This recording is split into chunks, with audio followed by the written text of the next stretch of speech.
Alors on va pouvoir conclure ce cours. Alors je vous rappelle d'abord que la conclusion c'est une réponse hein, et une question et c'est pas un simple résumé. Il suffit pas juste de dire on a vu ça, ça et ça.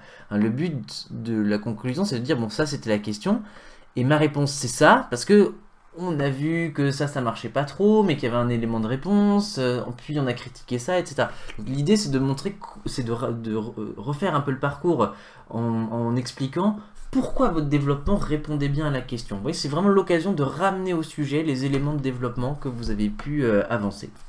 Alors donc, la question un peu provocatrice était de savoir si les lois étaient toujours justes. Bon bah, on peut répondre que non. Hein. Et en effet, si la légalité est un moyen nécessaire pour que la justice soit possible, en aucun cas la légalité ne suffit. On ne peut pas réduire la justice à la loi, la légitimité à la légalité, car cela reviendra à donner de bonnes excuses au pire des tyrans. Hein. Ah bah c'est la loi c'est la loi, et du coup bah c'est juste et vous avez rien à dire et vous devez même remercier. Donc ça, on a bien vu que c'était pas possible. Hein. La loi c'est important mais c'est pas suffisant. Ainsi, c'est pas parce que la loi est parfois injuste qu'elle l'est toujours. Hein. Parce qu'en effet, on a un moyen de vérifier quand elle l'est ou quand elle ne l'est pas, et l'état de droit le garantit. Et donc il semble qu'on a vraiment un critère hein, qui permette de distinguer la loi juste de la loi injuste. Mais on a vu que c'était pas si facile que ça, et que s'il est possible de définir les conditions juridiques dans lesquelles on pouvait vérifier la justice des lois, et les rendre justes effectivement, mais en fait c'était pas suffisant pour dire que la loi dans ce cas est toujours juste. D'une part, même dans un état de droit, des abus de pouvoir sont toujours possibles, et puis voilà, hein, ce qu'on a vu c'était aussi quand la majorité devenait oppressive, et d'autre part, il n'est pas toujours si simple d'appliquer avec justice une loi qui est juste par ailleurs, et que du coup cela demandait du jugement. Bref, quand il s'agit de justice, la loi n'est jamais une garantie suffisante, et rien ne dispense les hommes de réflexion et de vigilance. Hein, la justice, c'est quand même avant tout une affaire de jugement et pas juste une affaire d'institution. Alors voilà pour la réponse. Alors juste quelques éléments de synthèse, hein, c'était quoi les éléments importants à retenir de ce cours-là? Alors il y a trois distinctions vraiment importantes hein, qu'on a vues et revues dans ce cours-là. D'abord la distinction entre légal et légitime. Hein, la légalité, c'est la justice telle qu'elle est définie par le droit, telle qu'elle est écrite dans la loi. C'est ce qui est écrit, c'est le droit écrit. Hein. Ou oral, hein, d'ailleurs, dans certains pays c'est plus oral qu'en France, mais voilà, c'est le texte, hein, c'est les grandes normes sur lesquelles les hommes se sont mis d'accord et qui font office, et qui ont le pouvoir de loi.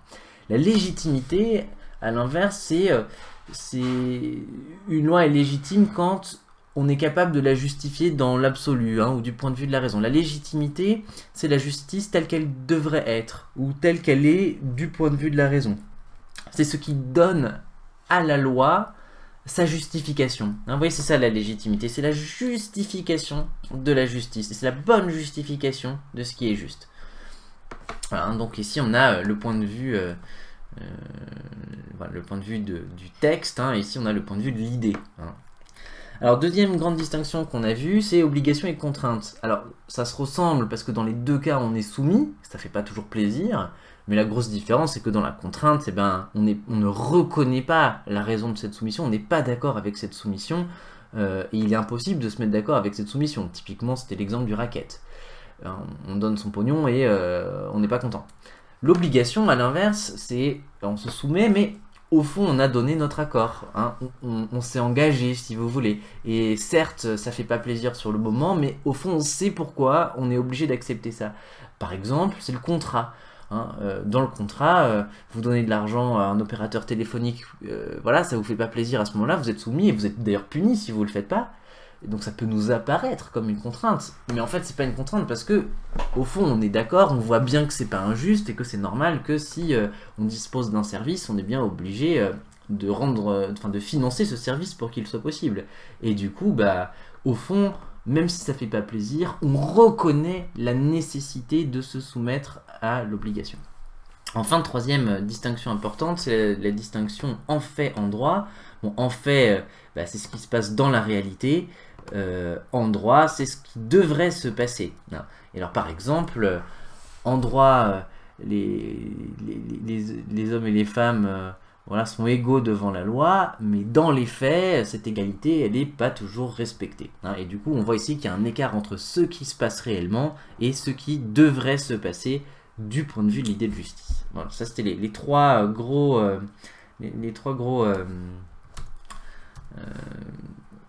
gros concepts, hein, grosse distinction à bien retenir. Alors, on en a vu d'autres un peu plus fines avec certains textes, et donc je vous rappelle les points essentiels des textes qu'il y avait à voir. D'abord, avec le texte de Pascal, ce qu'il faut retenir, c'est l'argumentaire pour identifier la justice à ce qu'en dit la loi, hein, pour identifier le légal et le légitime.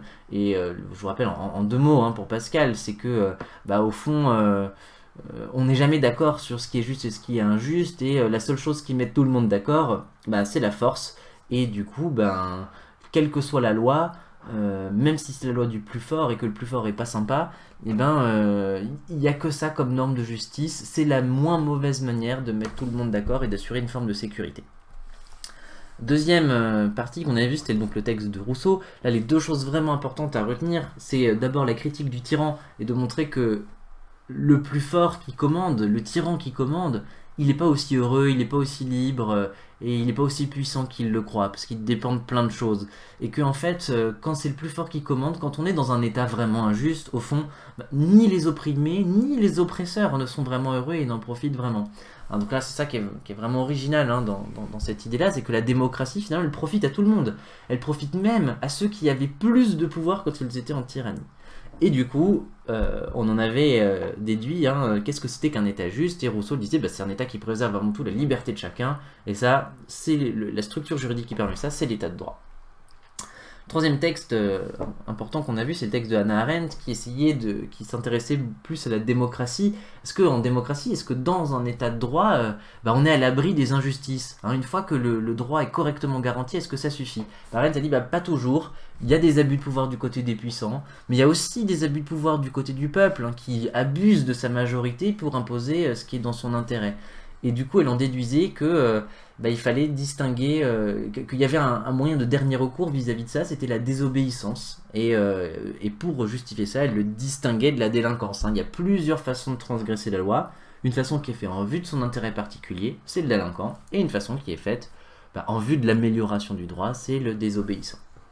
Enfin, un dernier texte qu'on a vu, c'est un petit procès célèbre, Rix contre Palmer, qui montre quelque chose d'assez intéressant, c'est que quand la loi est juste, en fait, c'est pas si automatique que ça de dire qu'elle va apporter la justice. Hein.